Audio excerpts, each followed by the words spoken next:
Okay, let's see who we're gonna start with. We have Anna Petras. Did I say your name right? Oh, one moment. Anna, do I have you? Can you hear me? Yeah, I can hear you. Where are you?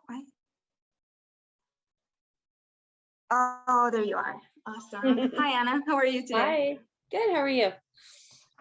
Awesome. Okay, Anna, do you mind introducing us to the students?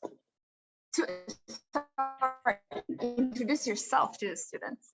Okay, sure. I'll also give you a heads up that my internet is already very sketchy. It's freezing on and off. So somebody send a signal if it do this, if it's just okay. Oh, So don't my worry name about it. is and it's so great to see so many people, and I was watching as much as I could last night. It was really, really impressive, and there was such great interaction between the panelists and all the attendees, so congrats. I'm Anna, and I am the program director at NIFCO. I have a background in filmmaking and went to film school and all those things.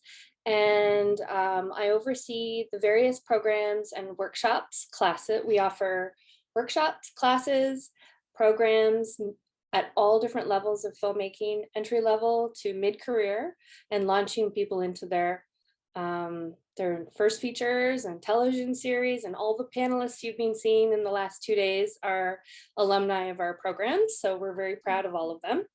And I work with Janice, who's here, if she can wave. We work closely together at NIFCO, and NIFCO is also the main post-production facility for Newfoundland. So I don't know if everybody knows that. That's where all of the finishing on Hudson and Rex happens. So the film, the whole series, and Republic of Doyle in those days, and lots of post on all the other shows and independent features, short films, basically everything. So that would be the online editing, color correct, all the sound. Actors come to record their ADR. I don't know if anyone does. That's when they replace their lines that didn't get recorded well enough on the day. And we do casting at NIFCO, and that's all in addition to all the classes and programs we run. And we have equipment. So that's a little snapshot. So if I understand correctly, NIFCO is also a production company, but also that gives classes and programs? Maybe Janice wants to take that one. Oh, go ahead, Janice. Definitely. It's actually a co-op. It stands for Newfoundland Independent Filmmakers Co-op, and we were formed in 1975. And NIFCO is run by filmmakers for filmmakers. So the concept of a co-op is that it's a membership-driven organization. And so to be a member, you have to be a filmmaker. You have to have earned a certain number of credits on a film. And then you get a say in how we run the organization.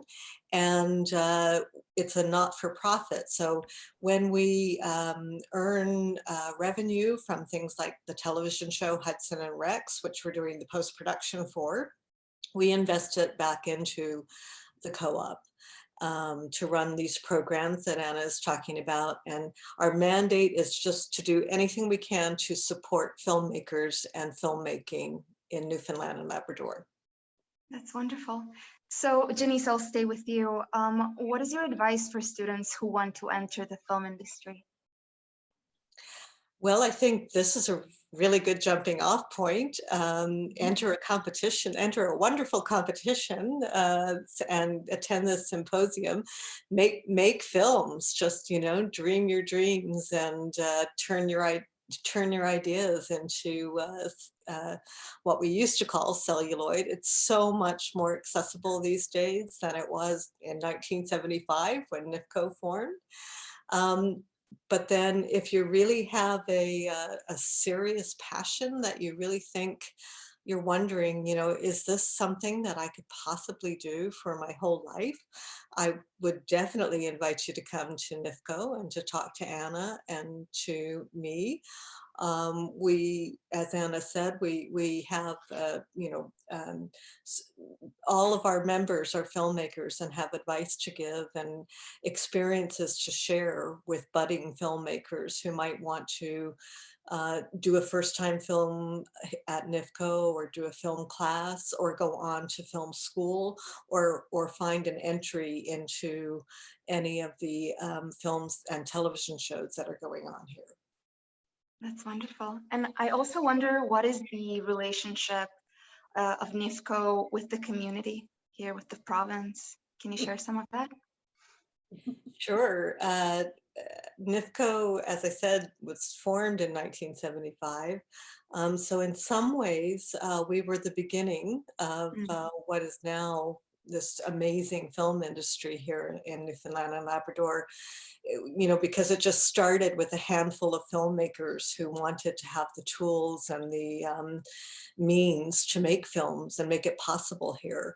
And so it's kind of out of NIFCO and its founding philosophy that that filmmakers started to flourish, and then that we started to create a viable industry here. And as we've grown, we've continued to have relationships with all of the arts community in the province. So that's visual artists and musicians and dancers and the theater people. And we reach out to all across the island and to Labrador. We have relationships with filmmakers and organizations that support or screen films across the whole province. That's great. Thank you for sharing that. And just to finish that part, how can students join classes and programs? Anna, why don't you take that one? Yeah, go ahead. So we have a very, very active Facebook page. I know not everybody's on Facebook, so if you're not on Facebook, please find me or Janice or any of us really at NIFCO. We're online at nifco.org, and you can just email us. Our emails are there. But other than that, all of our workshops, classes, everything, we just started doing in-person classes again in November after a hiatus for the pandemic.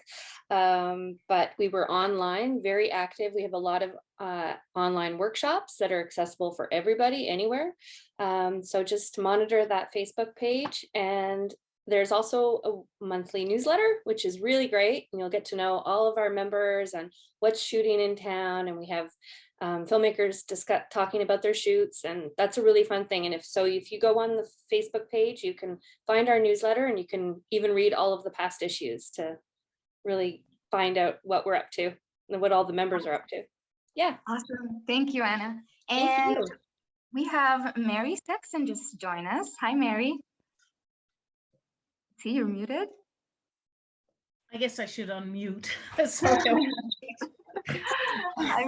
I realized what a streel I look like because it's been one of those days. So I went over to my house and changed, anyway, I didn't do a great job. But anyway, hi. You look wonderful. We're happy that you're here.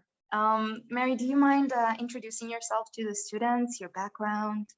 My name is Mary Sexton, and I am president and producer of Rinkrat Productions. I have several other production companies, and I had the privilege of actually working with Paul Pope and Janice Ripley, who I didn't realize would talk me into being in this industry many, many moons ago. I think it was 1992.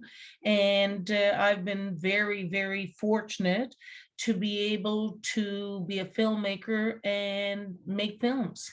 And with the support of the NLFDC, of course, and Telefilm Canada and the Canadian Media, CMF, but now it's like CMF Telefilm. So my name is Mary Sexton, I'm a producer.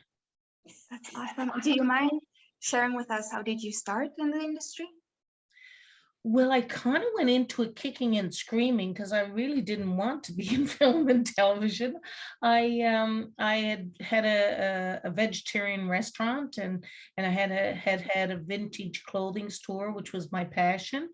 And my brother Tommy at the time got me a job on Secret Nation. And I worked with Janice and Paul Pope on that production. And I realized that, yeah, I really did enjoy making, working with the team and making films and being part of a community that basically embraced people that wanted to do something different and make things that weren't just, you know, the norm, but, you know, go a little ahead of their time at that time, and do these, you know, comedic, you know, satiric dramas that, you know, really made me come to life.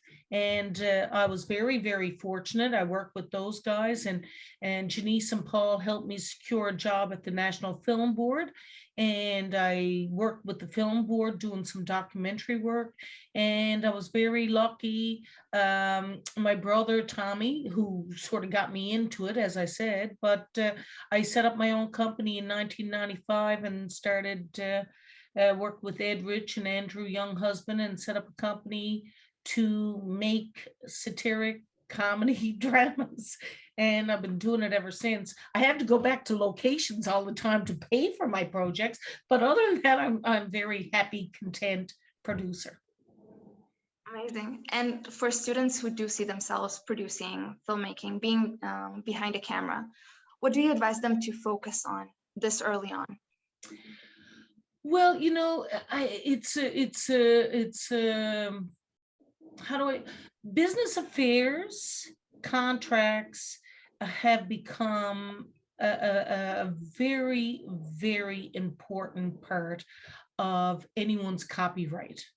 What you make, you own. And if it's not written, it's not there in the first place. So you always have to keep eye on detail. Keep your eye on the prize, but also keep your eye on the details of making what you want to make, and making sure that you are covered through the banks, through, you know, because what ends up happening in production, I find, and I've been unfortunate in some cases, but fortunate in others, that, you know, you're the last one to be paid out. So you have to make sure that you have your contracts in place. And if there is any kind of spin-off, or, you know, it's kind of an oxymoron distribution within Canada, but we've learned now with the series that we've been doing that we can sell to the world, and the world is waiting for projects. So make sure that you have your contracts in place, have a good lawyer, have a good business affairs person, and accounting. We need accountants, we need business affairs. You know, people think that those are the boring jobs. Those are the jobs that we really, really need people to sign up for. Mhm. And directing and acting and all those other things. But, you know, for a producer, when I see someone who has a smart mind and is organized and has that, you know, Janice Ripley was one of the first people that I ever saw that was as organized as anything. She would know exactly what the sweet spot was in a financial structure, what we could work to get to. And you need to be able to start thinking about that. And it's a business. This is not just a hobby, it's a business, and make sure you treat it as a business. So you have a role in this. There's a lot of roles, so you can fill in. Okay, thank you so much for that, Mary. No problem. And we're gonna move to, let's see, we have Allison Short. Hi, Allison. Hi. How are you? Thank Good, you how for are you? joining. Amazing. Do you mind, let's start with you introducing yourself to the students? So my name's Allison Short. I'm here representing Atlantic Studios Cooperative, and we are the rental house here in St. John's. We rent film equipment, mainly grip and lighting equipment, to all of the productions of all sizes. So whether it's a small independent shoot with just 2 people, all the way to, we did rented Disney gear, of course, Hudson and Rex, Astrid and Lily, all the productions here in the city, we provide the equipment to for them. And we are a co-op as well. So again, we are very excited to help any filmmaker. So we obviously, depending on budgets and sizes of crew and stuff, we take all of that into account. And yeah, we just like supporting the community. That's awesome. How do you end up working in that kind of job? Well, I was dragged, but not so kicking and screaming. But I was brought into the film industry by Mary Sexton. Somewhat of a similar story. I didn't own the restaurant, but I was working in a restaurant, and I knew Mary, and I'm friends with Mary's son, and you know, as it all goes. And she gave me my very first job in the film industry, and that was almost 20 years ago now. Hatching and Matching was what, 2003? Yeah. So yeah, so close to 20 years ago. And from there, she gave me a job as a set PA. And then I went back to film. So then I decided I really enjoyed film. I really felt like it was my first time on a set, and I absolutely loved it. I loved all aspects of it. So I went to go to film school. And when I went to film school, I went to the Vancouver Film School, and my intention was to become a producer. And of course, when I got there, I did my first camera and lighting class, and I completely changed my mind and realized that's exactly what I wanted to do. So for the last probably 15 years or so, I worked in Vancouver in the camera department through IATSE 669. I worked there in various roles, and I'm still an active member as a focus puller. You may not know what that is, but you will learn.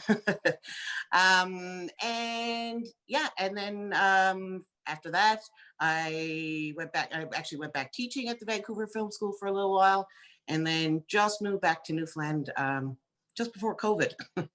So from here, I'm just kind of finding my legs and doing some work, and I went into a position at ASCO, and yeah, it's been fantastic. Amazing. Well, thank you for sharing that. And let's see, let's move to another of our guests. We have Dorian Rowe. Did I say your name? Awesome.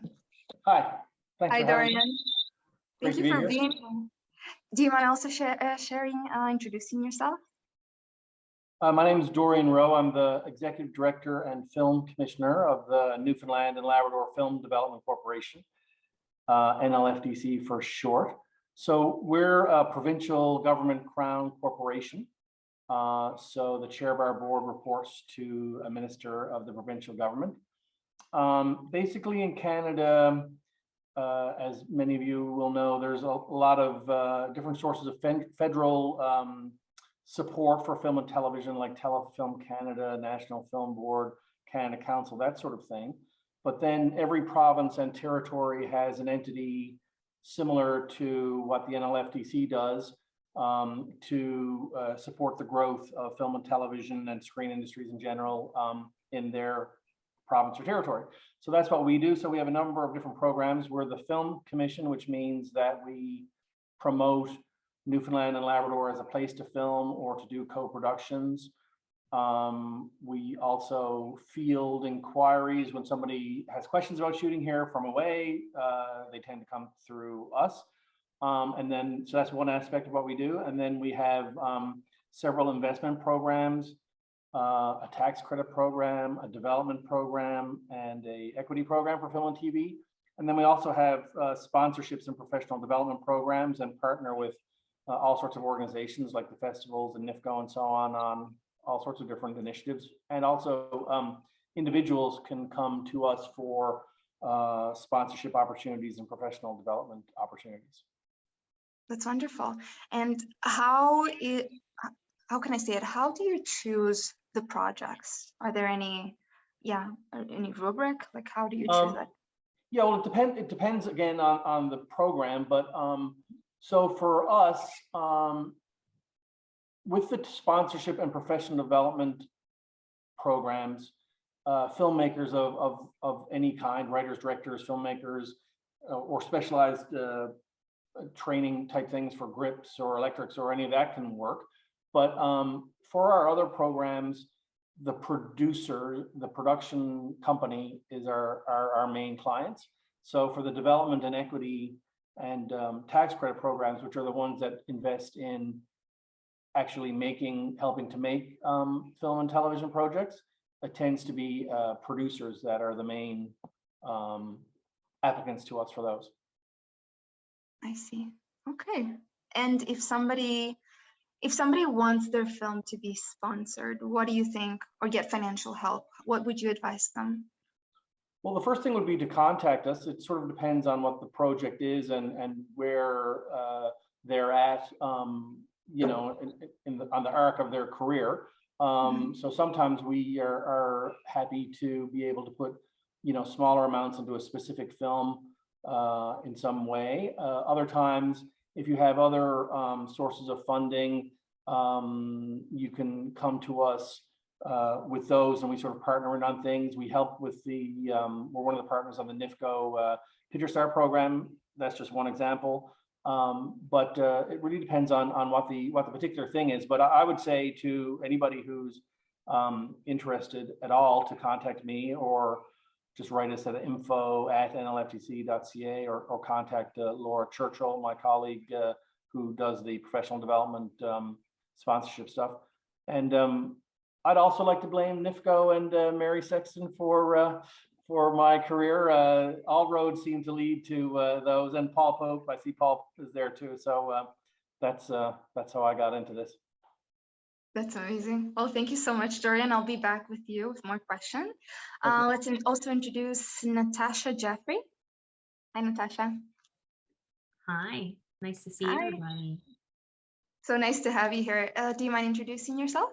What do you do? Sure. Mhm. I'm the business agent for IATSE Local 709, and I vow to never memorize what IATSE stands for. So IATSE is the International Alliance of Theatrical Stage Employees, Moving Pictures Technicians, Artists, and Allied Crafts of the United States, its territories, and Canada. So that's why we call ourselves IATSE, or IATSE. And the local here in a jurisdiction in Newfoundland and Labrador is Local 709. And so anybody who works on a film in sort of a technician's capacity would generally be covered under Local 709, whether as a member of the union or as a permit on a show working in one of those positions. And my job as the business agent is to negotiate with the producers who are filming their projects here in this jurisdiction, the details of the contract. So we have like a standard contract that if anyone is looking to get into film and television, I highly recommend just looking through all of the contracts here, like through DGC, ACTRA, and IATSE, and the camera locals as well, just to be aware of kind of what the expectations are for producers as an employer, and then also what your rights and responsibilities are as a member working on a film set. And so my job is to negotiate those terms. There's a standard, and then through production, depending on what their, if it's a movie or if it's a television show, if it's a long shoot, a short shoot, there are some kind of common variances that are requested by the unions, and then some not so common, and then they're just negotiated between the production and then our executive board, and I would be the in-between for all those terms. And I have a business background, so it kind of makes sense for me to be in this role, but between me graduating from Memorial University's business program and becoming the business agent, I've sort of meandered through a bunch of different avenues within film. So you basically represent the union of the actors, correct? Not the actors, the technicians. And what I'm going to do, I'm going to just put our website up. So anybody who's interested can go to the website, and it'll give you, you can download our collective agreement in case you want to read it before you go to bed at night. There's also an area where you can reach out to us if you have any questions. If you're interested in any of the positions that we represent, you can send us a resume, and I keep this shareable folder between the producers and production managers of any of the productions that are happening in town that are unionized, where I just have each department and then anyone who sent in their resume and has shown some interest in those departments. And then that's sent along to anybody who is hiring as a key or head of the department.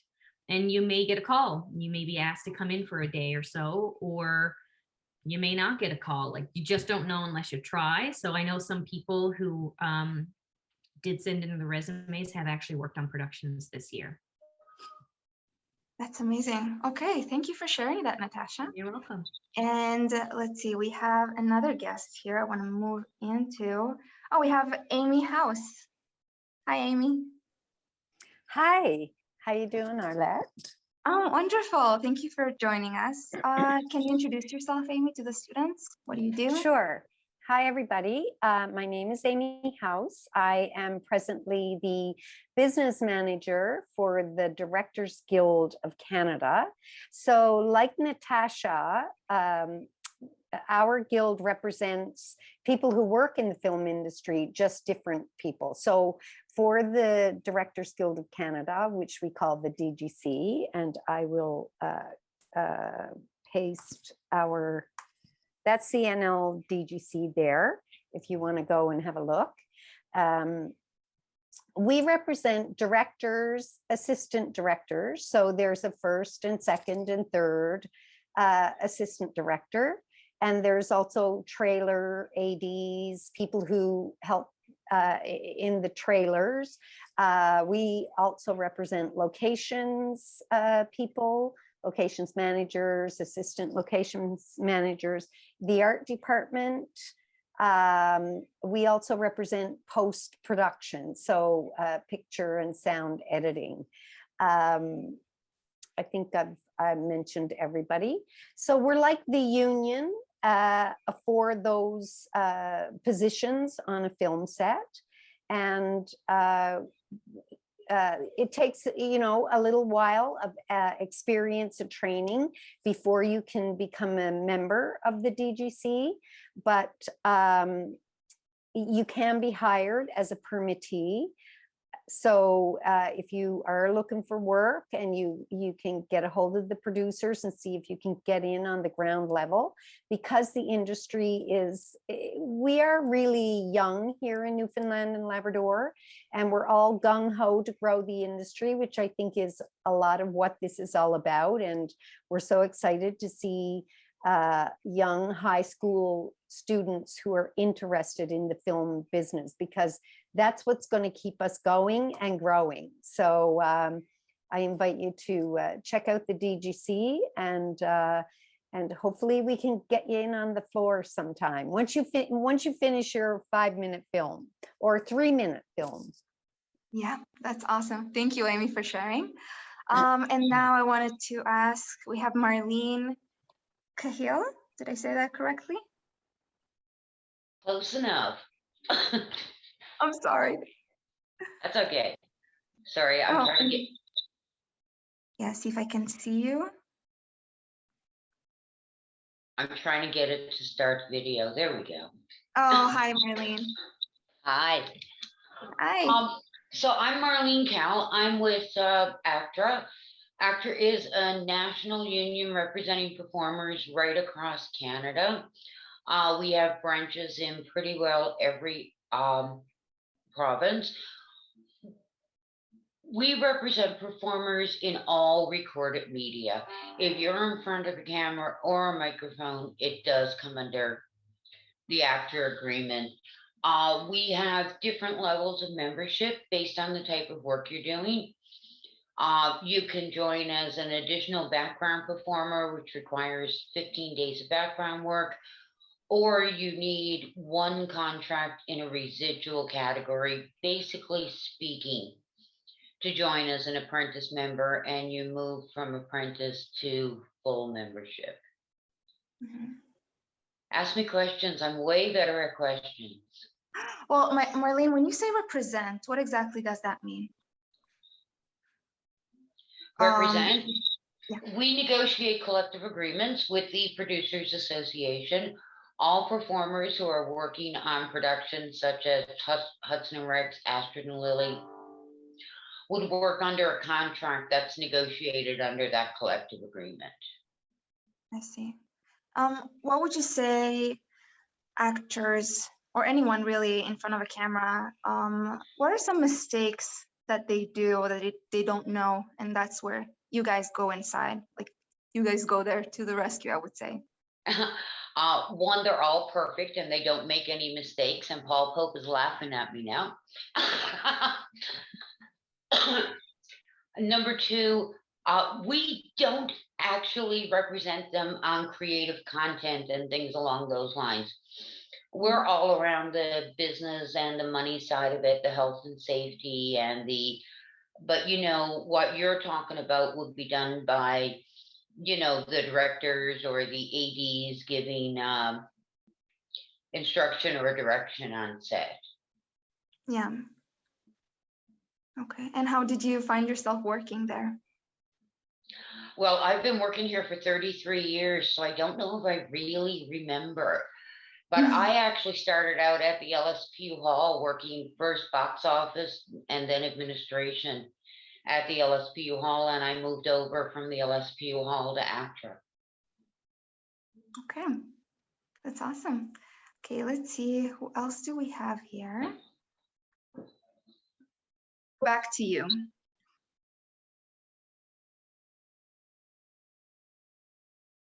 See.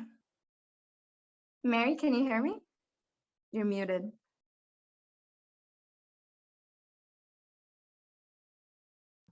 Sorry, I was typing something about Marlene, and I was just saying that we're very fortunate to have Marlene. Oh, what do you say? Why do you say that? I'm curious. I say that because as a producer, I've sat on the bargaining for ACTRA negotiations now 3 times, maybe 4 times in my career. And when I see the problems that other jurisdictions have with ACTRA, we're very, very fortunate here that we have Marlene, because she's always a phone call away, or you know, a face-to-face meeting, and she's always made sure that her members were taken care of and that we worked with her. And if we saw someone through the LSPU Hall or saw an actor or a background that we wanted to bring into the industry, she was always very forthcoming with information to get that said person into the industry. So That's wonderful.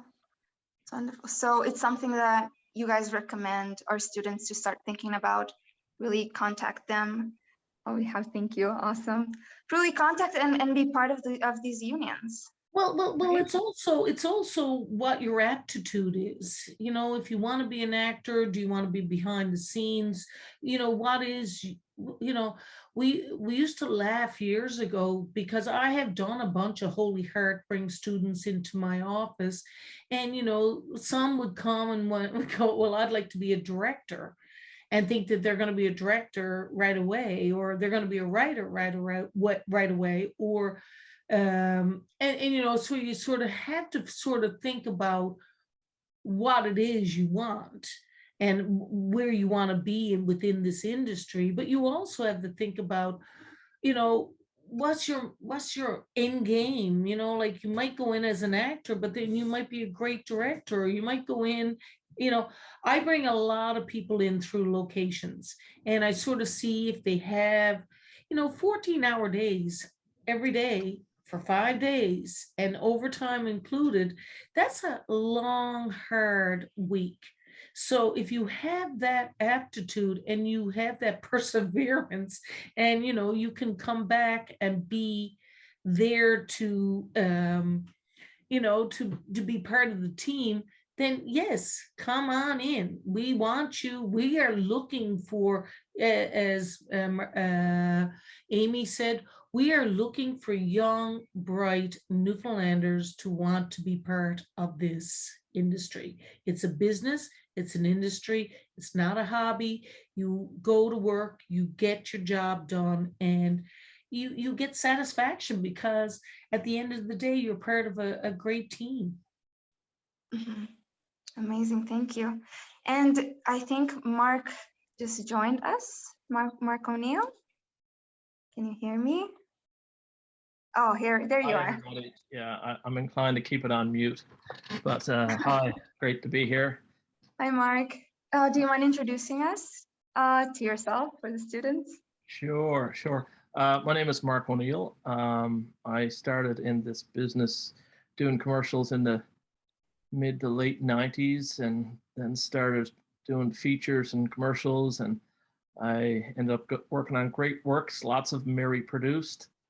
Thank you, Mary. And I was probably producing or working as a camera assistant for about 15 years, lots of it away and elsewhere, but never really moved away because I didn't want to, but I'd go to Toronto for 3 or 5 months if I had to. And in 2015, I started to produce, and I've been producing some of my own stuff since then. So, and every now and then I get to go out and play in the camera department. So that's great. That's awesome. What advice do you have for students wanting to enter the film industry? I suppose probably the key thing is get ready to absorb. Come in and prepare yourself as best you can. There's no learning it all ahead of time. You're going to pick it up. Everything is so specific to the location or the shoot day or the show.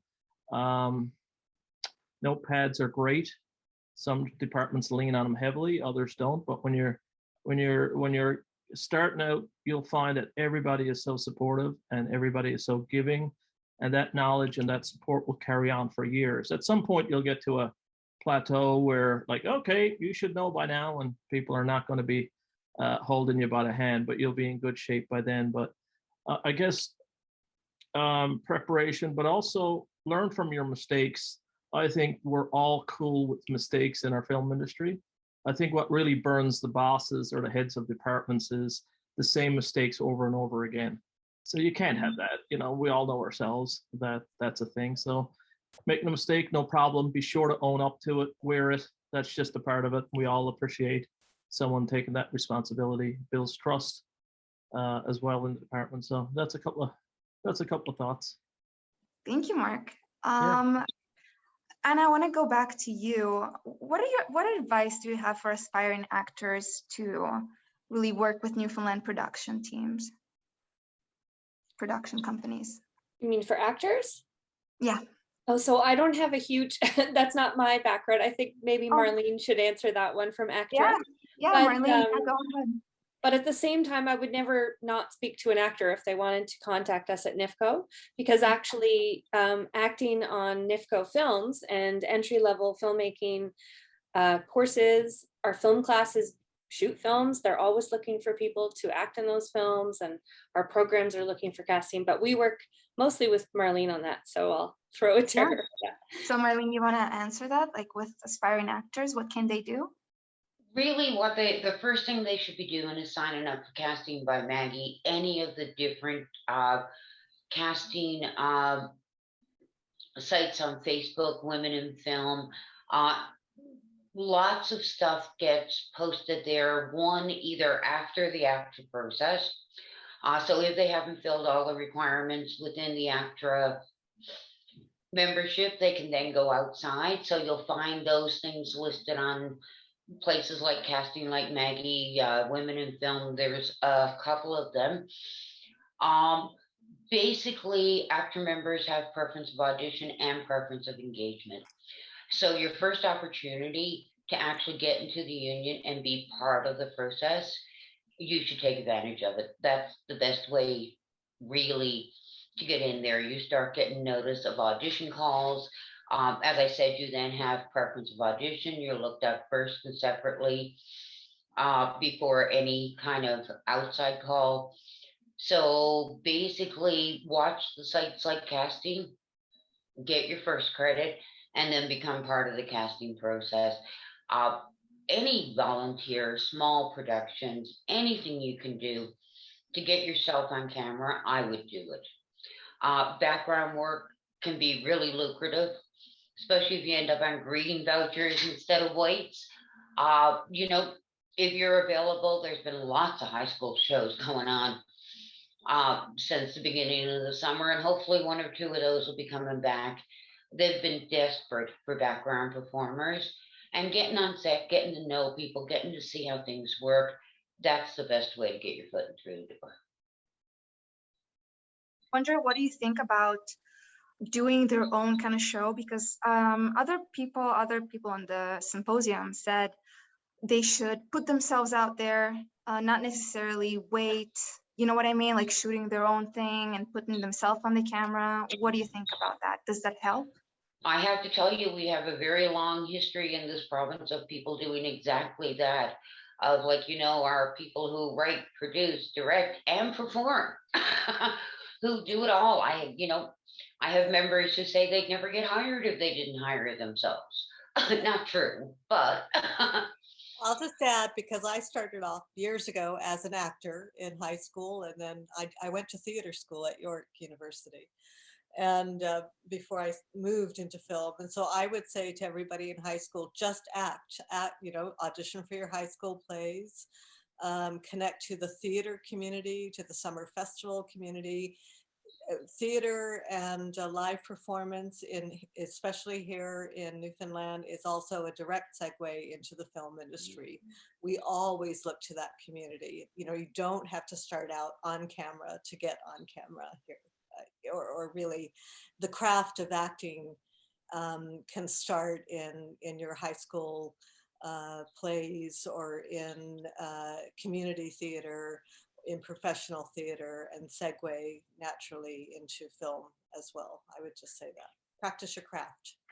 Yeah, I ditto to that, Janice, and that's just it. Not just putting yourself on, you can do your YouTube videos, you can do that, and that's a great avenue now.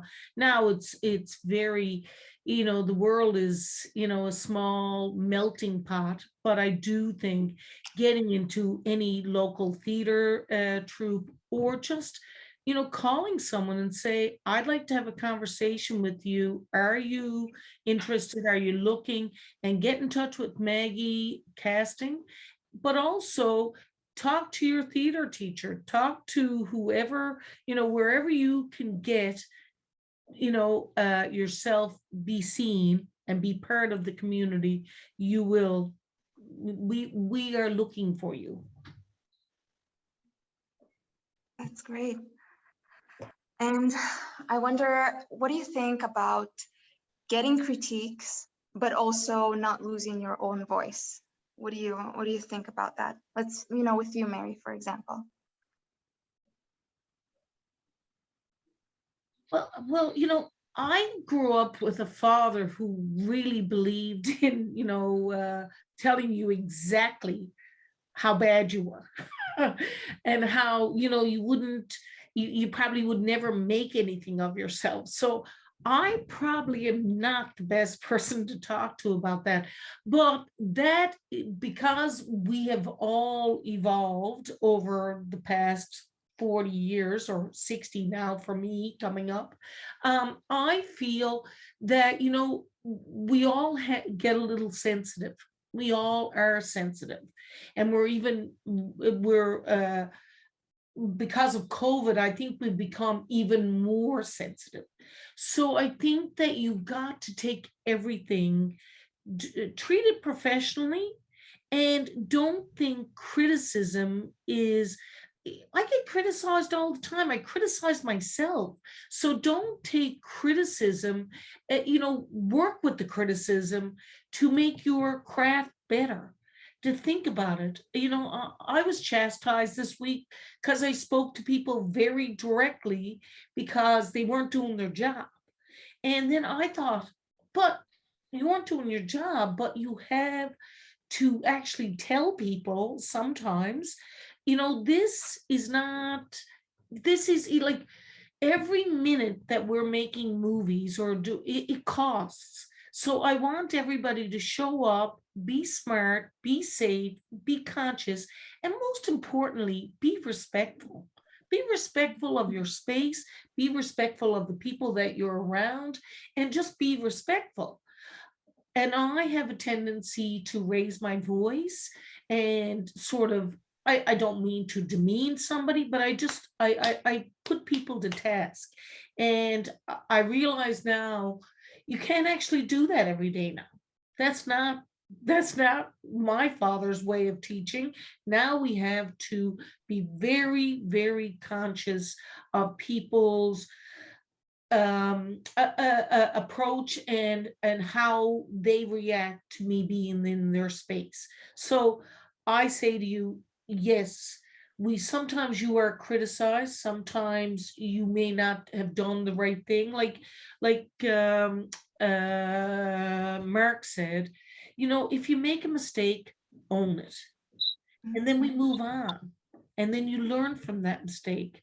And if you do something great, we're so quick to say you did something wrong, but we're not as quick to say, great job, great job.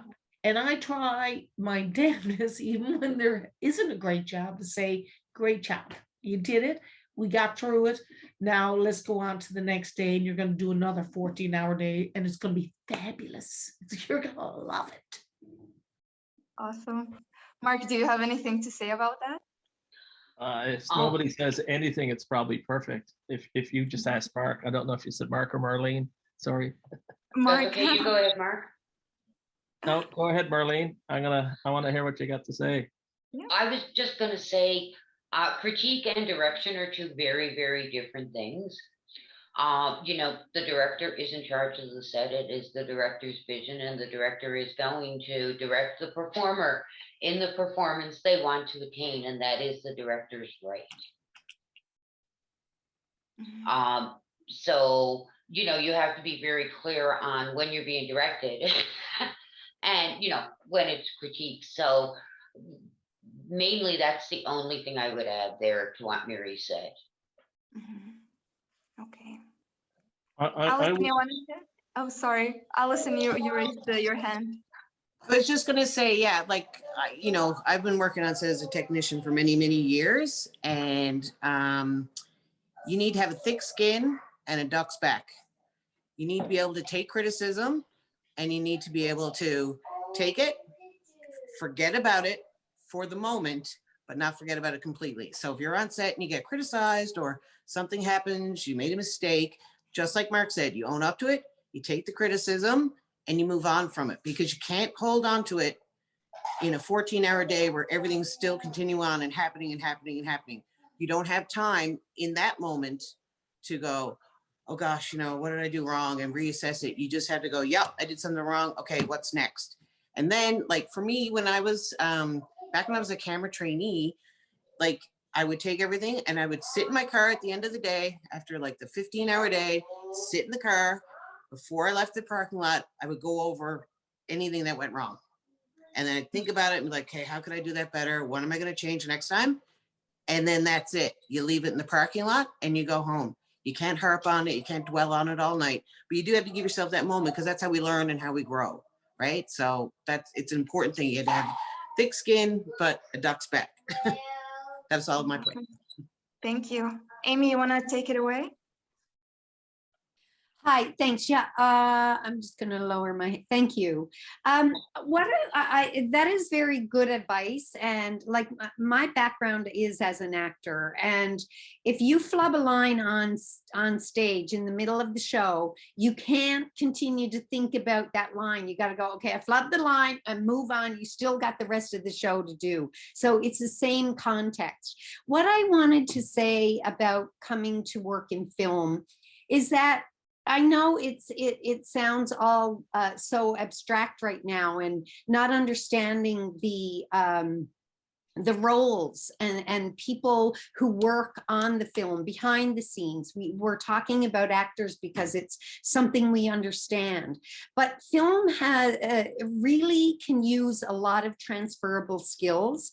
Like if you are a high school student who's great at math and you want to do accounting or you want to do bookkeeping, we in the film industry need people like you. The DGC also represents accountants and people who work in the office. So anybody who has office skills, anybody who is a great organizer, who is, and I think that was said, but there are many, if you feel you want to work in the film industry, figure out what it is that you're good at, and let a producer know, and you know, you get in the door and they figure out where you fit best. And so don't get hung up on all these titles and job descriptions. We just need people who are enthusiastic, who are smart, who are ready and willing to work, and who want to be a part of an exciting lifestyle. That's great. Thank you so much, Amy. Well, we have 2 minutes left. Do you have, any of you have any last comments, maybe an encouragement for our students? Really, anyone? Let's see. Yeah, go ahead, Natasha. I just posted up a website in the chat, ourwork.ca.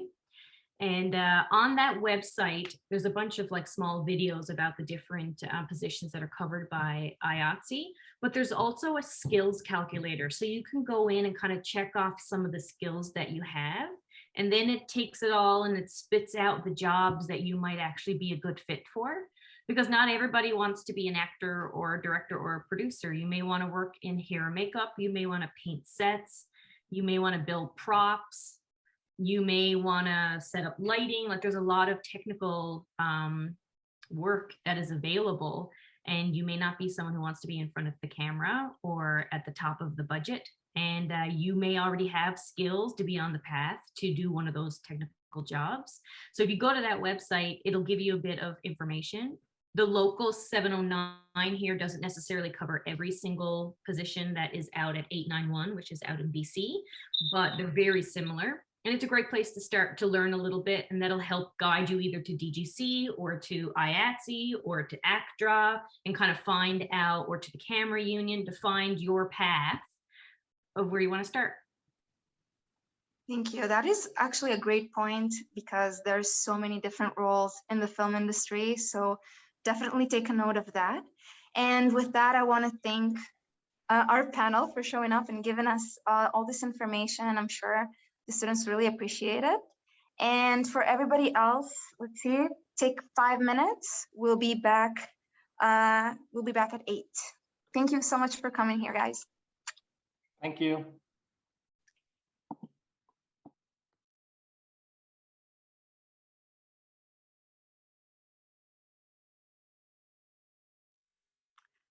Okay, everyone, I hope you're all back. Okay, we have a special 3 group of people. We have Lydia, Simba, and James. And let's see, who are we gonna start with? Let's start with you, James. Can you hear me? I can hear you. Can you hear me? Yes, I can hear you perfectly. Okay, James, can you introduce yourself? I am James Drover. I am a AD, assistant director. I've worked on 4 different productions: Hudson and Rex, Departure, Son of a Critch, and Astrid and Lily. It's awesome. How long have you been an assistant director? Not long. It's been since about June, I think. Wow.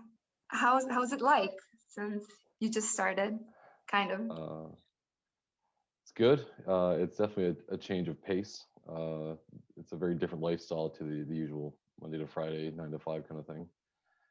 But I wouldn't trade it for anything. I've definitely found like I've found my place and my people. That's awesome. So for anyone who doesn't know, what is the difference between an assistant director and a director? So it's very much a tiered system.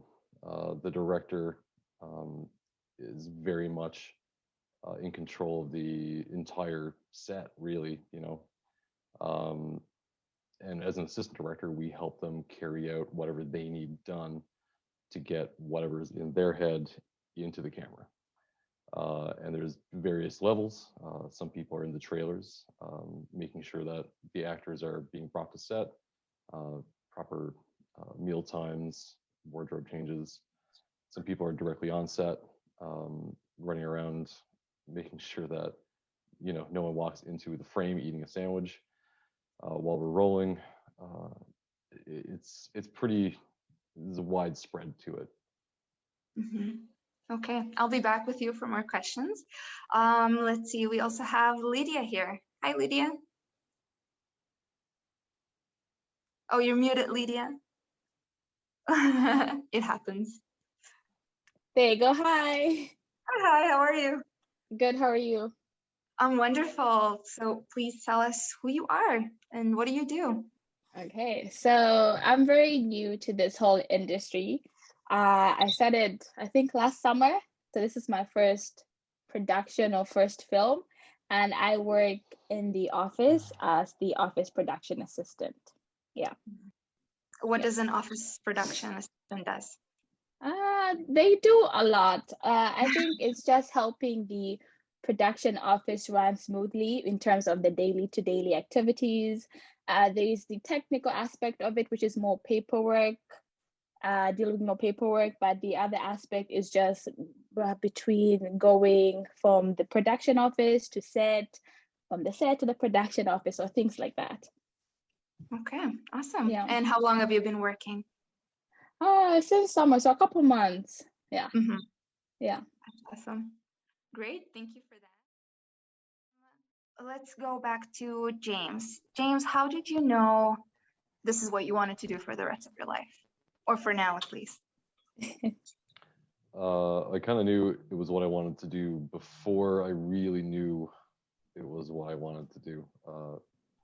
When the pandemic hit, I found myself with a lot of free time. The only place I could really go was outside, so I bought a bunch of cameras and sort of started making little pseudo nature films about Newfoundland. And my good friend Rachel was like, "Hey, you should come and work with us." And I showed up for one day, and the third assistant director was like, "Okay, well, clear your schedule." And yeah, here I am. That's awesome. What about you, Lydia? Did you always knew you wanted to work in the film industry, or how did that happen? They had the workshop for, like, it was a technical workshop, and they advertised it, and I happened to be one of the people who were chosen for that workshop. And I've done a lot of different, like, part-time jobs like anyone else, like any other student. So this was a very new world to me. But I say personally, I like it so far because it challenges me in a different way, because the film industry is very different from other industries. So I personally like the challenges that come with it so far. Okay. Yeah. And Simba, can you hear me? Let's see if we can Yeah, hear you. I can hear you clearly. Okay, there we go. Perfect.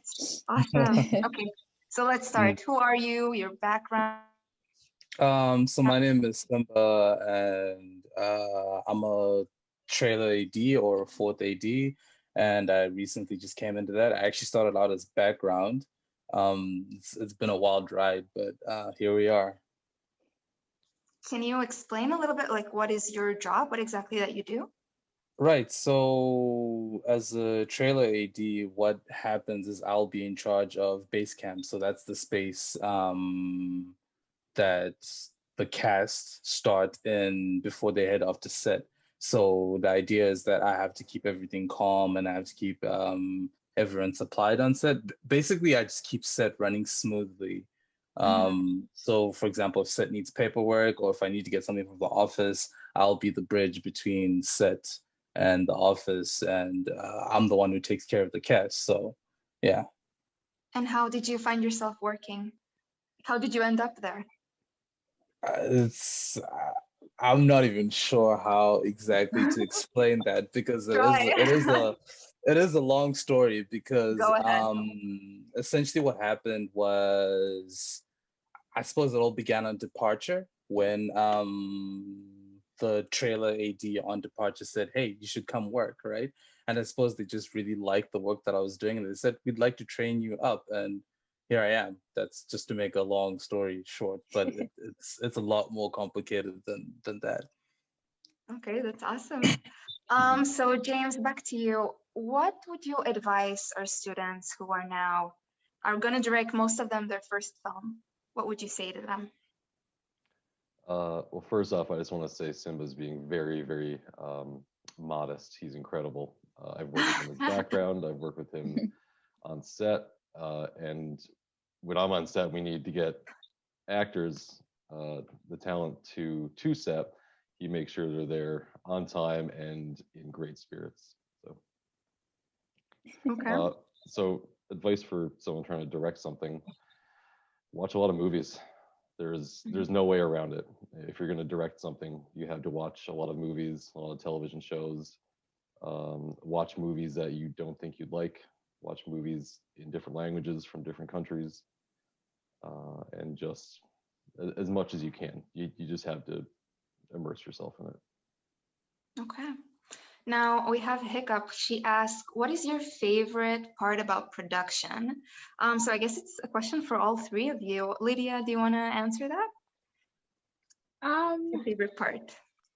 I think for me, it would be the unknown, in the sense that, let's say I go into the office, there's different things for me to do every day. So I like that every day I come in, there's a different challenge, there's different expectations, there's different things for me to do. So it doesn't get really boring.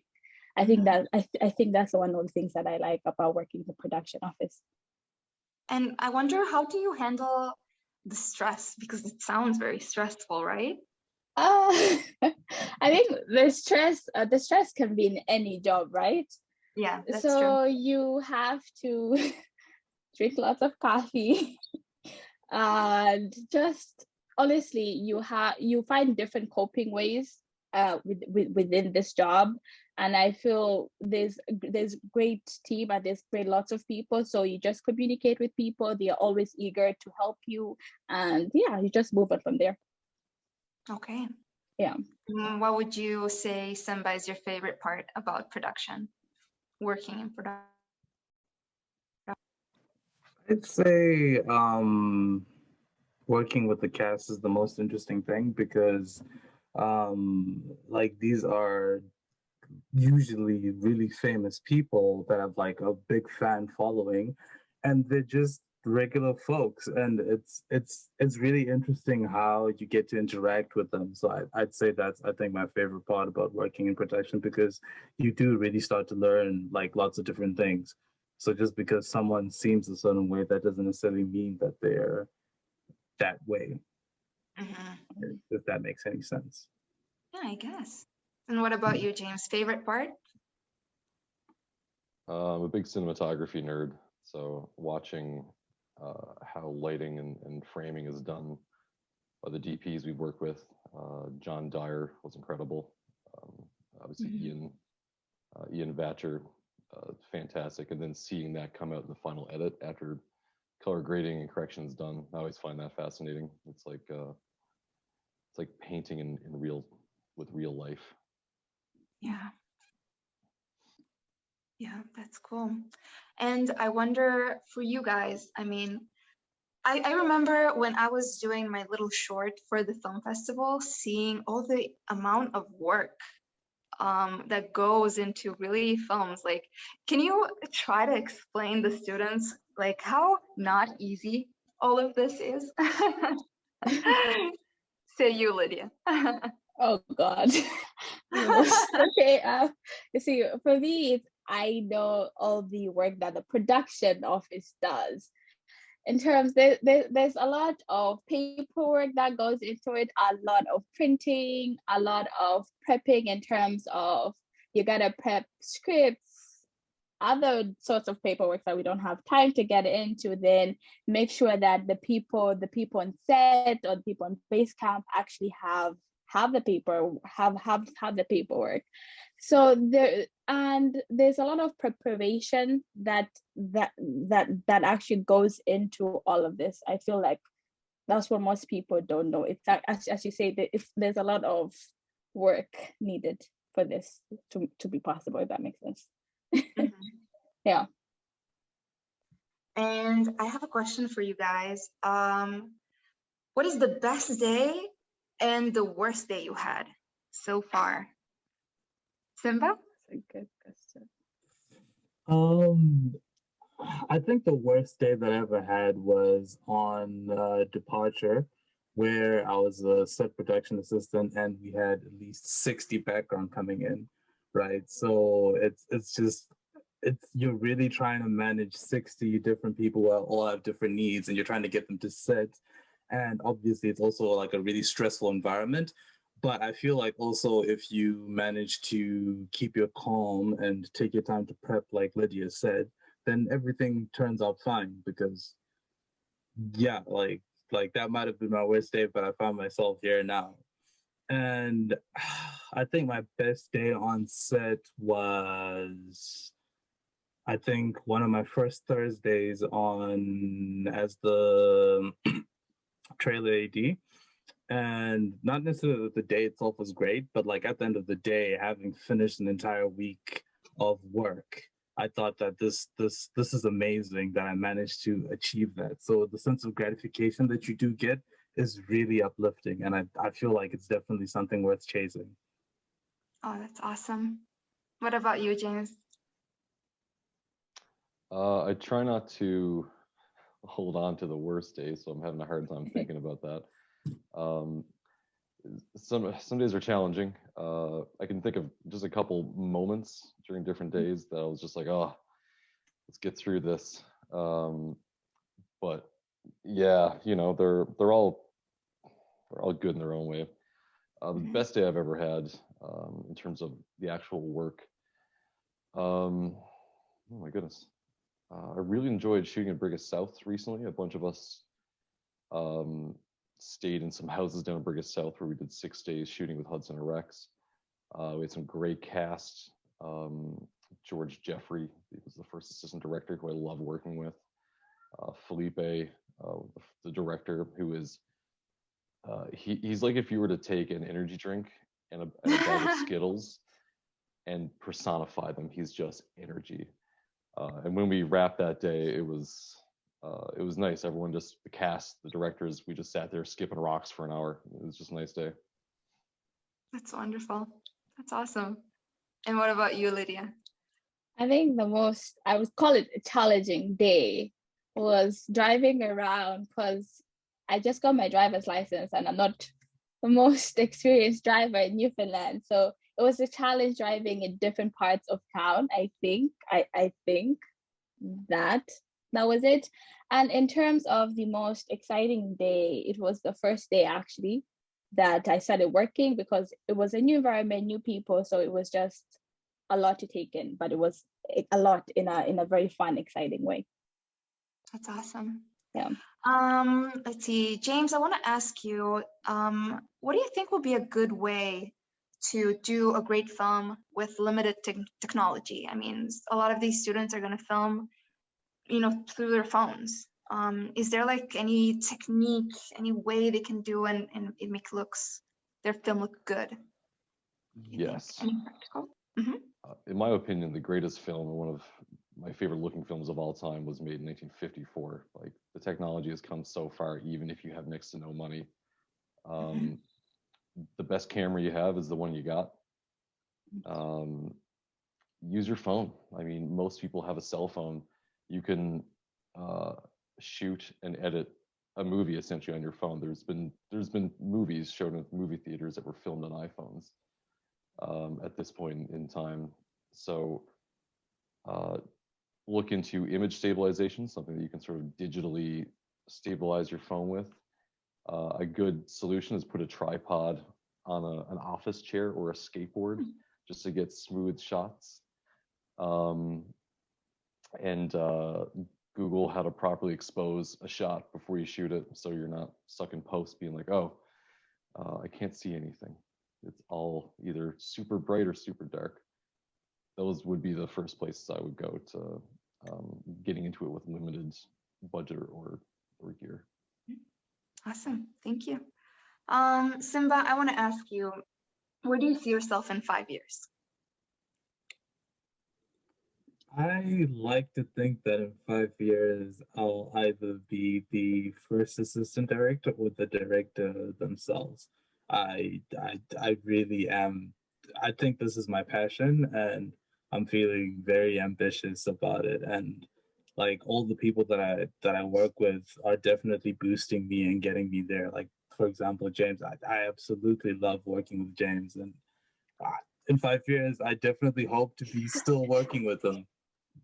Yes, that's awesome. And did you always know that you wanted to do this, or was there like a moment where you were like, Initially, I was more interested in writing per se, rather than being behind the scenes. I suppose writing is still behind the scenes, but it wasn't necessarily that I wanted to be hands-on, helping make the movie or whatever. But I've always had a passion in film, and I absolutely love movies. I mean, if you just look around my room, I've got posters upon posters upon posters. So yes, I think I always knew that this is what I wanted to do, even if I didn't directly specifically know that it would be as an AD. that's awesome. And you, Lydia, where do you see yourself in 5 years? Honestly, I'm trying to figure it out. I'm not sure. But in relation to this industry, I would like to be, maybe in 5 years, the production coordinator or the production manager. I really like the logistics that actually go into it to make to make the production work and just function the daily to daily. And I would like to be in front of the camera in the sense that why not be an actress, you know? Who knows in 5 years? That's awesome. Yeah. Do you have any plans on, I mean, I wonder because in the film industry, there are so many roles.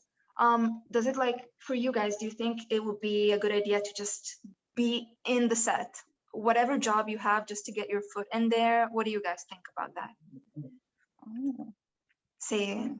What do you say, Lydia? For me, at the beginning, I shadowed a couple different departments. So I shadowed lighting, sound, and camera, plus production. Then after that, I discovered, okay, production is the one for me. But for the students, I would really advise them to really just try different things and see which one kind of suits you, your personality, and also your skills. Mm-hmm. Yeah. Okay. What do you think about that, James? Like getting your foot there at the door. Really, any way in is good. Daily. Don't be afraid to try to reach people in different departments, to put a resume in, try to talk to the keys in all the departments, and don't be afraid to do daily work in different departments. You will, just by trial and error, find where you fit in best, where your skills and talents lie. Yeah, don't be afraid of work, because there's a lot of it, and really you're not going to know whether you love something until you try it. So yeah, just talk to everyone on set. I wonder, what are your guys' thoughts about after high school doing film school? Because some people are some students are debating whether it should go or not. What are your thoughts about doing that? Say you, Simba, what do you think? Could you just repeat the question? Sorry. Yes, of course. Like some of our students are debating whether they should go to film school, whether is this something that they should do, shouldn't do, is it necessary? What do you think? I think it's definitely worth it to follow your passions. Like personally, I didn't go to film school or anything, right? I completed my English degree, and that's how I essentially ended up getting here, because one of my professors recommended me for a background position, and now here I am. So I'd say that if you really want to go to film school and like become more specialized in that particular trade, then do it. But it's not necessarily the end of the road if you don't go through film school, because you never know how it goes. I think the best thing that you can actually possibly do is just form meaningful connections with people that are on set and already in film, as opposed to trying to get a certificate and then not knowing anyone and never really getting in. And what would you advise them to? like from scratch. They don't nobody from the industry. What do they do? I think the best thing that they can possibly do is, for one, in terms of like wherever they're going to school, just try to get into like theater programs or film programs and just stuff like that. But I think also it would help that if, say, they wanted a foot into the industry, just to even see what it's like to be on set, I think background work would be really good, because I definitely started in background and now here I am, right? So I think that's the best thing that they can possibly do. That's awesome. James, do you want to add to what he said? Sure. So in terms of film school, a lot of the people we work with went to film school, but if you're, if that's not an option for you, for instance, really just try to get as much daily work as you can. It really comes down to exposure and listening. And most people in all departments that you talk to, if you go up to them and you ask them questions about what they do and how to do it, they are more than happy to share. I think the crew on Hudson RX is probably sick of me asking how this works and that works at this point. Like, don't you have work to do? Go do your job. So yeah, just be friendly, be open, ask lots of questions. Take the opportunities as they come, and don't be afraid to say yes to something that might not be the thing you wanted, because I guarantee you a film set is like a big ecosystem where everything works off of another, every department works off of another, so you will interact with the thing you wanted to do. Mm-hmm. And Lydia, do you also want to add your thoughts about it? Like film school, how to get in? I agree with what Simba and James have all said. I think in terms of, you gotta weigh the pros and the cons, of course, for the whole situation. I also think if you decide not to go to film school, just network yourself, honestly, is very important. Just email people, as the guy said, do background, do daily work. And you could also Facebook groups. There are many, many Facebook groups on like background work and just daily work itself. So, just network and get yourself out there. Probably definitely get something. That's awesome. And do you guys have any advice for our students that are going to do their first film? Really, any advice, like with the storytelling, camera work? What do you guys think they should really focus on when they first start? Say with you, James, what do you say?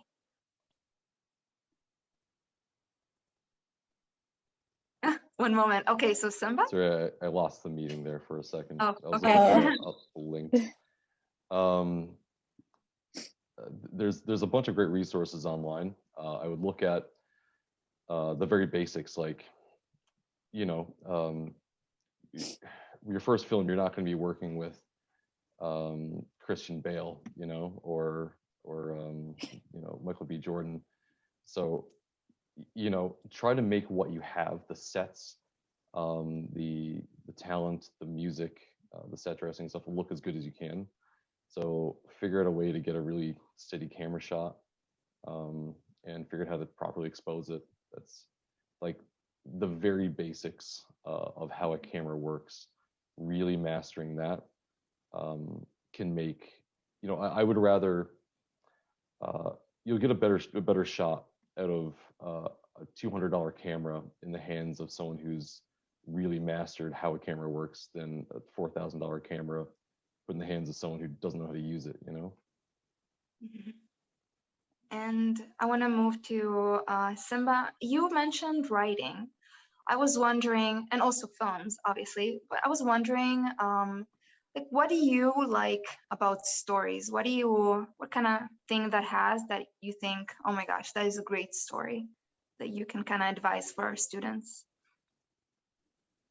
I think when it comes down to writing a story, it should be really about what you are interested in and not necessarily what would appeal to other people.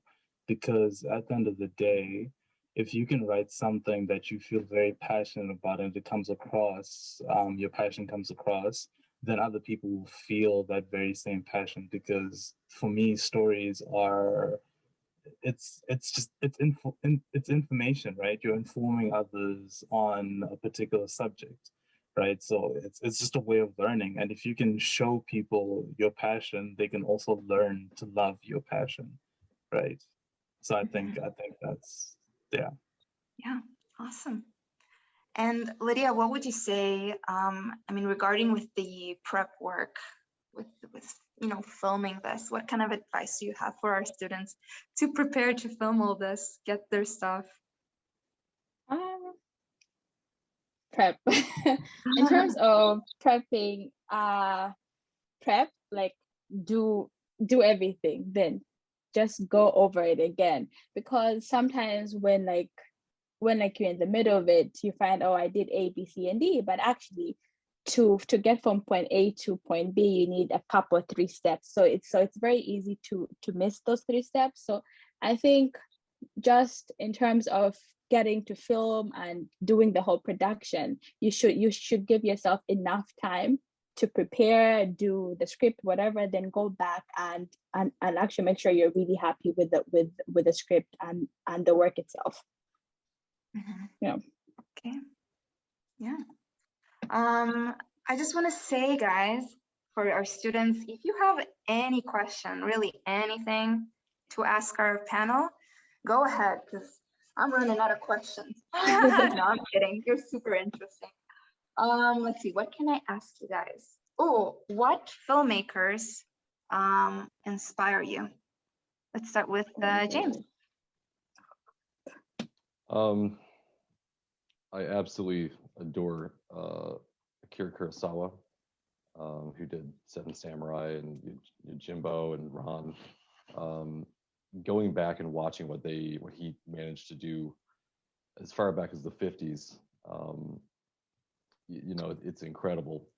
It really makes you realize that you don't need an Arri Alexa and a bunch of $5,000 lenses to make an incredible movie.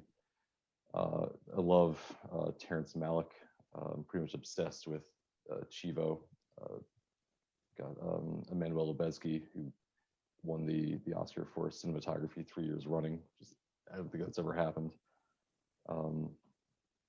Absolutely love the guy who did Her. Is it Spike Lee or Spike Jonze? They're very different people. Anyway, yeah. That's awesome. Oh, guys, you know what I just noticed? It's already 8:30.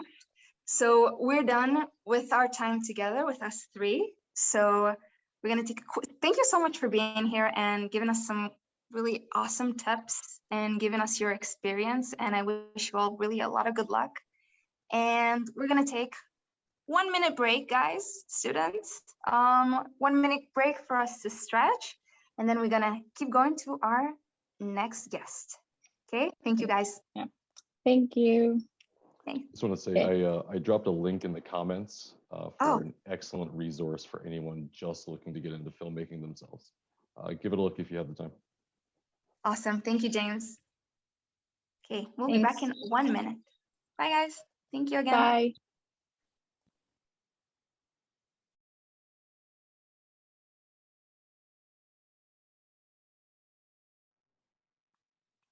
Okay, everyone. I hope you had a moment to stretch. See? Can you guys give me an emoji just to see that I'm not alone here? You're not alone. Oh, yes. Oh, great. And we're joined by Alan. Hi, Alan. How is everyone doing? I'm doing great. Is everybody also doing great? Give me, oh, great. We're all high fives and thumbs up. That is so awesome. Okay. Why is everybody gone dark on their screens? Can the students show their faces? Are they allowed? Of course they are allowed and encouraged. I would love to see their faces. Let's see everyone. Say hi if you feel like it. We have Hiccup and Lindsay. Not a student, but I'm here. Well, okay.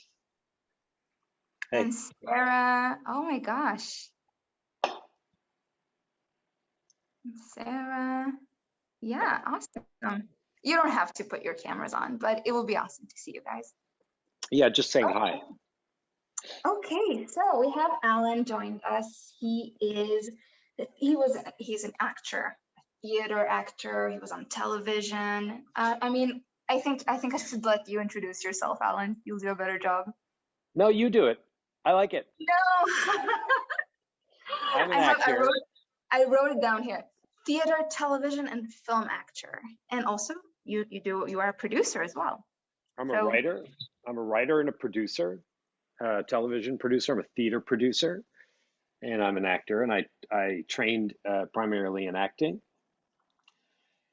And when I graduated, I started a theater company in Toronto, and I created and wrote Republic of Doyle, which was the series that we did for 6 seasons in Newfoundland with a writer named Perry Chafe from Petty Harbor. He and I created that together. And then we created a bunch of other series. And yeah, every aspect of the job, I have to say I'm fairly intimate with it. So it's been a long road of experience. And that's awesome. That's great. I wonder, did you always knew you wanted to work in the business, or like was the moment yes. that you thought? But you know, sure.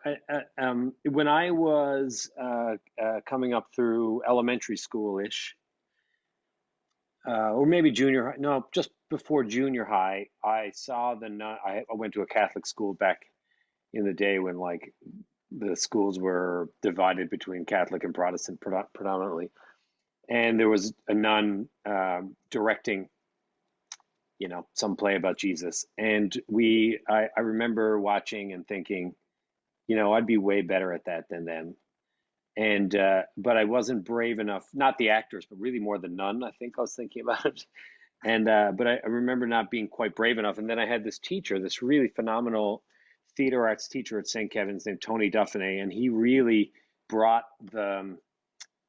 the concept of theater into my life. And in many ways, even though I kind of thought that it wasn't really a career I could have pursued for some strange reason, so many people in our school were inspired and ended up becoming professional people. And when I graduated high school and I went to university, I was doing business because that was like a practical thing to do.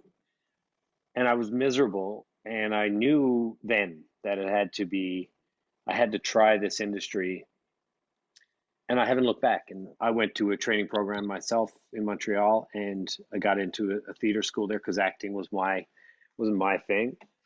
And then as I was training as an actor, I knew I wanted more than just being an actor. And you know, back to what the previous guests were saying earlier, I wish I'd listened to that whole conversation, by the way. It was great. I just got the tail end. You know, when I was in St. John's, I started to volunteer for local theater companies and local directors. And my dad had a pickup truck that I was allowed to use, and that made me invaluable to a local amateur theater company because I could help move gear. And then I was in, and that started my sort of birth into the job, you know.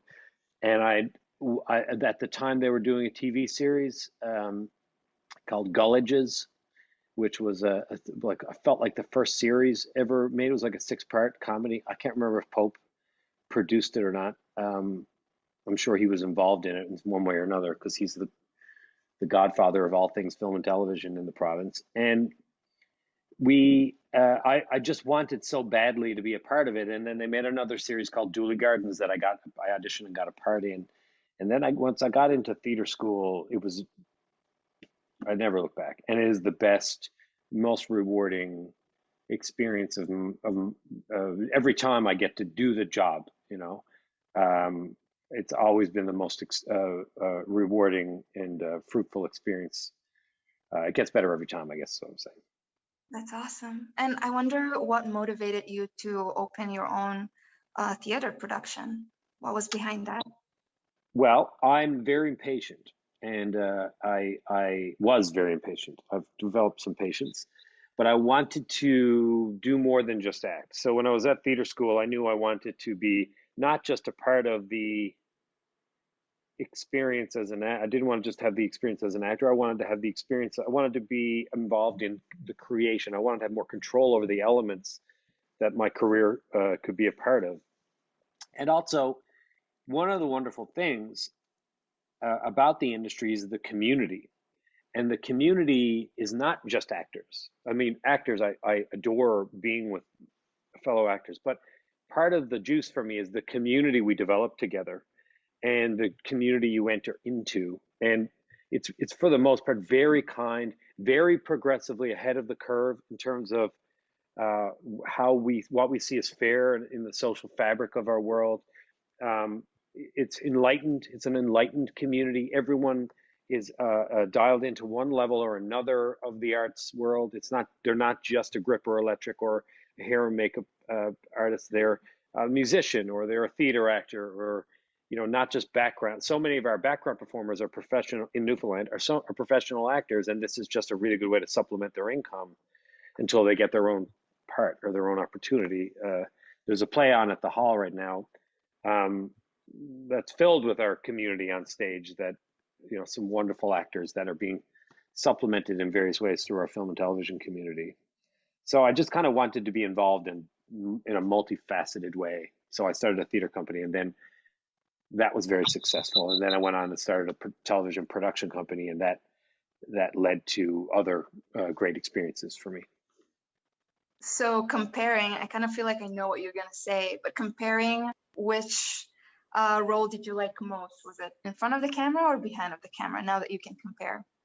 Acting is my first and foremost my love, and it's become stronger. And there's been times in my career where it's many different things: directing or producing, or writing a TV series and show running a TV series is a very fulfilling job.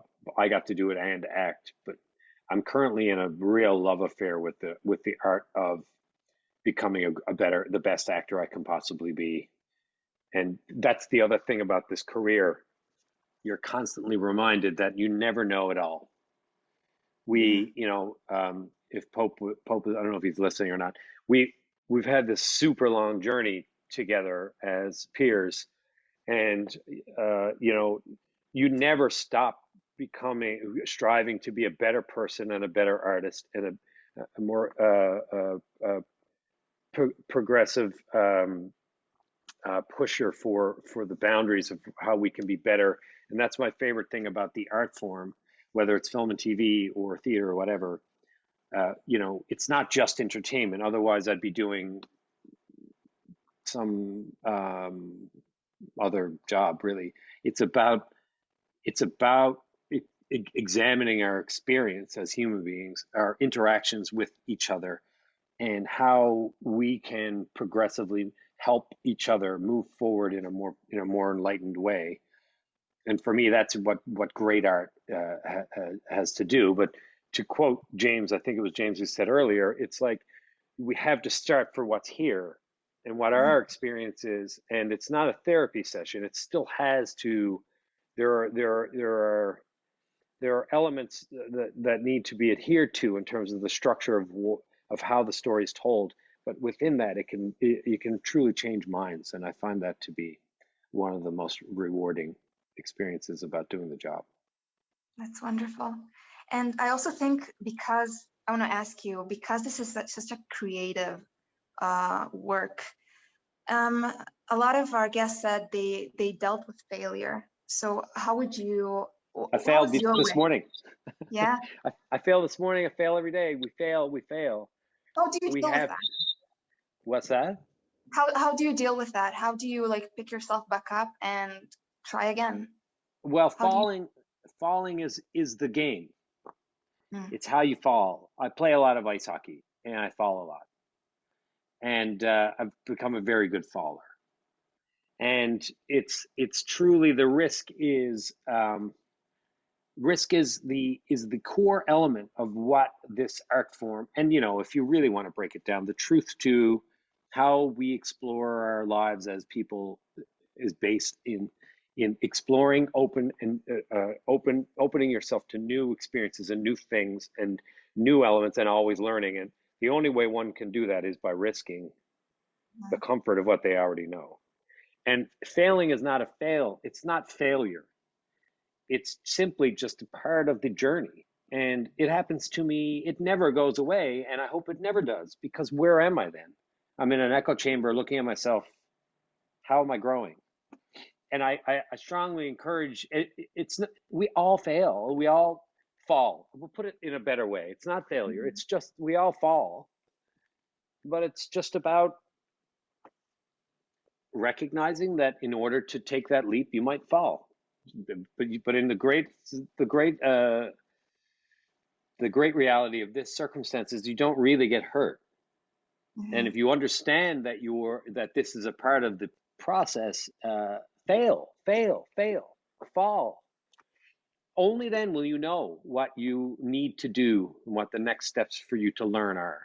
And art form, I mean, one of the speakers mentioned, a list of the greatest filmmakers of our time, some of them. They've all constantly made flops. They're not always going to be correct. I audition for things that I don't get constantly. It's just part of it, part of the circle of the game.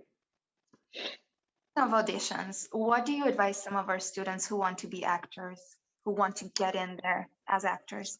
Starting now, start at the beginning. Start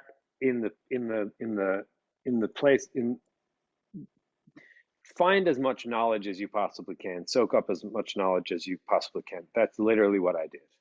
I felt when I was graduating high school that I should play Romeo, but I wasn't ready. So I ended up playing a character in the play. I can't even remember the character's name. I actually have. I was actually reading the Riverside Shakespeare as I was waiting to talk to you. Oh. I could look it up, but get yourself in on the ground level. Surround yourself with as many people who are as passionate about it as you are, various levels, and just go. And eventually the paths will become clear. Also, the path of not doing it may also be one of those things. And that's, you want to be able to do this thing because you want to do it. You want to breathe it. You want to live it. You want to eat and drink it. It's truly is a passion career that can also be a really reasonable choice as well. What are your thoughts about communicating through film, of course, stories? Because they have to do a story 5 minutes or less, So how can they, first of all, where do you even bring up a story, right? Like the idea behind it. Where do you get ideas, for example? They're everywhere. Yeah. And the wonderful thing about stories for this kind of it's an exceptional idea. And I wish I had the opportunity to have access to the technology that we all carry around with us. This is all you need to do this project is your phone. You can do it whatever way you want. When I was coming up, we didn't have we had to have someone rich who had a camcorder, and we needed to be able to figure out a way to borrow it without breaking it. And it was all in video, and it was like I had no concept of how I could transfer the video to something that would be editable, and I didn't have anyone to help me in that regard. We have access to all of this. So the technical thing aside, the creative thing, I would encourage us to not limit ourselves. It doesn't need to be linear. It doesn't need to be perfect. It doesn't need to be great. You just need to be able to find something that interests you and devise a way to tell that story for yourself. And that can be challenging, but within those challenges, I have found the confines of the structures of art can sometimes create a great opportunity. And it's more of an opportunity in my mind than it would be a pitfall. So the story can be something as simple as someone wanting to steal their siblings' lunch money, whatever, sweater. I mean, It can be as simple as you want it to be, and it can be as truthful to you as possible. I strongly suggest getting a little, if you want to get super advanced about it, Google Aristotle's rules on drama. And this is we're talking about the Greeks, and Aristotle's rules on drama have not changed. And once you play with that, is a fun thing to do. There's only like 4 of them, I think. It's been years since I've read them. And within them, conflict, finding conflict can be as high stakes as something like a cold case murder for TV, or it can be, like I said, trying to get your sibling to let you wear their clothes. It's all about the stakes you create in it for the protagonist. And also, too, these films shouldn't be limited to these kinds of ideas. There doesn't need to be a traditional protagonist or an antagonist. Protagonist would be the story in which the person in which the story is being told, and the antagonist would be the person who's trying to stop the protagonist from executing their ambition. That's a good place to start. And then these characters can be pigs, they can be gorillas, they can be aliens, they can be whatever you want them to be. Don't limit yourself in terms of creativity. There is no wrong answer for something like this. And you might not, whatever, who cares if you win or lose? I mean, I like to win sometimes, but it's also like the journey is the destination. Not to be full of cliches, but these cliches come from truth. I have some questions for you. Please. This is juice, by the way. I'm not drinking. I'm not. It's not any kind of alcoholic beverage. It's okay. Well, Alex asks, do you look any place in particular for inspiration? Yeah, I do. Everywhere around me. We're vampires in the best way. And, there's every time I'm confronted with some level of tragedy, the truth is there is a huge part of our brains that goes, got to remember this feeling for when I have to pretend to do this as an actor, or I have to remember this moment and the setup because it would be really good for an episode of what I'm writing. It's everywhere. I'm in the city right now. I'm in Toronto right now, although I live in St. John's, but I've been here for like a month shooting a film. And you are constantly listening to the world around you.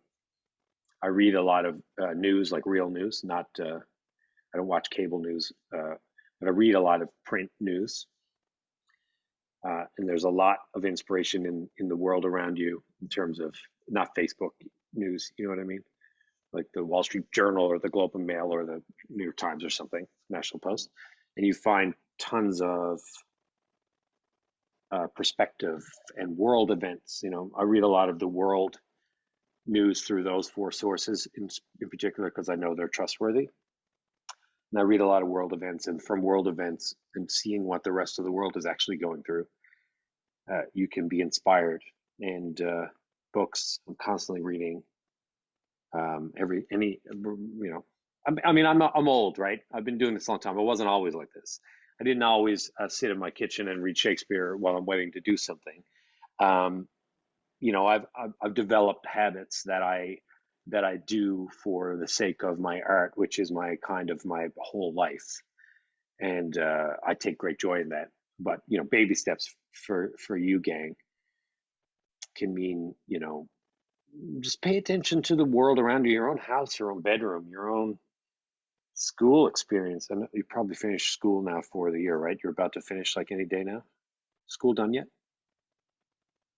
No. I think it's no, shaking the head. The world around you. We have like a week and a half till Christmas break. Oh, cool. Well, it's a great time for you to be thinking about doing this film too, right? Alex, you don't want to go on break? Is that what you're trying to tell me with this? Oh, you want break sooner? Oh, okay, I got you. See if I have another question here for you. Go ahead. Lindsay asks, what is your favorite part about your job? Very much oh my God, Paul's camera angle was terrifying. the everyday of it, living it and getting to do it. Yeah. I mean, that sounds like bullshit. It's not, sorry, that's not. It's getting to do it is the job, is the dream. And being able to do it with good people is such a big deal. And our crew in Newfoundland, I mean, Newfoundland's over-indexed with very kind people too, but in our as our world grows and the industry breeds a certain level of respect and kindness for the most part, and that's one of my, it's the community of it. It's really satisfying. Great. And Cameron also asks, what do you find the hardest part of being in this work, and how do you overcome that? Well, you know, the not getting everything you want element of it is difficult. I'm not over it. I talk about these risks and falling, you know, it doesn't necessarily always make it easier, especially when you really want something. So finding your way through that, I like surround myself with good people. I focus on the things I can do. I do a lot of writing for no one. I do a lot of reading. I meditate. I try to find the most positive parts of the world and try to live within that while exploring all the not so positive things. So I'm aware. Keeping yourself actively engaged and passionate about the job. I watch as much as I possibly can. I go see as much as I can if I'm not working. Immersing myself deeper into it is always, and the community we have when we're in it is quite supportive at various levels. In what you just mentioned, do you think that's a good idea way to find your creative voice? What's how that? would you, like the reading a lot, experimenting? What do you think is a good way to find your creative voice when you just started out, when you're just starting? It's an awesome question. And yes, that is one way. And the other way is to get a piece of paper and a pen and to write down things you think. And don't take for granted that they'll be there when you dream them. I dream entire plots in my sleep. And I wake up and I write them down on my iPhone or whatever. But I still like the old adage of writing things down on whatever paper is near me. Poetry, writing yourself poetry, you know, it's a great place to start. It's a great place to touch the ground. Poetry can turn into nothing or it can turn into something. And that's what that's what's available to us as artists. It can be like I'm writing TV shows right now that people may never read, watch, make, whatever, but I'm doing it for me. I need to do it. And I feel better about myself when I do it. And of course, what comes from that is something always comes from that. Whether it's that exact thing or it spawns another thing or it makes me better at something else. I wonder, how do you handle like taking on one hand critique, but also kind of listen to your own intuition? Like what happens if somebody says, don't do that, but then inside your heart, you're like, no, but this has to be here. What are your thoughts? How do you handle that? That's a tough one. that level of nuance takes like being flexible. How flexible do you have to be? Yeah, that's a tough one. You have to be. That's a tough one because many elements of the job you have to be insanely flexible, but you have to not lose yourself, and that takes time and experience, and you'll get it wrong on both sides. If you try to please too much, I mean, you have to be respectful. If someone's your superior and they're telling you to do something, you have to do that. There's no way around it. I mean, it's a collaborative art form. Finding that and keeping your voice. You know, no one any good is going to want you to lose your voice while you're trying to please them. So it's a tricky balance, and that takes time, and just that takes having to experience it, put yourself through it as much as you can. And you know, there's easy ways to do that, because I will say this: I'm a very collaborative note taker, and I've gotten very good at not losing myself in feedback from others because I'm an actor and I trained as an actor, and I've worked with a litany of very bad directors. And when you're doing, and because that's a part of the process, you don't get to pick the talent you often get to work with. And so if you're doing a play and someone is trying to direct you in a way, you have to convince them that you're doing what they're doing, and you still have to stay true to yourself, because at the end of the day, they're gone and you're on stage. So it's a tricky thing, but the important thing is who's contributing to your insight. You know, you don't want anyone off the street you don't want to be looking for praise. It depends on what you're looking for. If you're just looking for someone to tell you how great you are, don't do that. If you're looking for serious feedback, make sure you're asking the right person for that feedback, not the person who's delivering your Amazon packages. You know, you don't want to take it, not that I'm not saying that the Amazon person isn't a fantastic director, but you know what I mean? You want to be careful about, you don't want your hopes and people outside it can often get scared for you and get scared you're going to look embarrassed and all this stuff, and get scared that you're not going to succeed. And if you know, that is a voice you don't need. You need to focus on what you believe in. And if you fail, you fail. It's a part of the ride. Yeah, exactly. It's a huge part of it. No one who's any good has ever not fallen on their face. Like, and if they have, I feel terrible for them. Like, how do they know what it's like to always be right? I mean, that would be, because you know deep down they're not. They've just figured out a way to cheat it, and that's not for me. Okay, it's already 9. Wow. Okay, yeah. Alan, thank you so much for being here. Any last comment for our students? Any encouragement, final encouragements? Enjoy yourself. That's it. There's no fail. Enjoy yourself. Have fun. Break the rules. If they say it's 5 minutes, make it 6 minutes. You know, like, don't, unless you need to, but don't, who cares? Be great. And being great means putting yourself into it. Don't worry about what people think of it. Find a way for you to be able to create something that you see and you're proud of. You know, take the risk, take the jump. Don't, you know, I thrive on that kind of behavior, and it's the essence of our job. It really, really is. You know, don't make it 20 minutes long. No one's going to watch it. We're not going to have time to watch it. But don't be afraid to break outside the line, color outside the lines. No one's policing you. That's the business.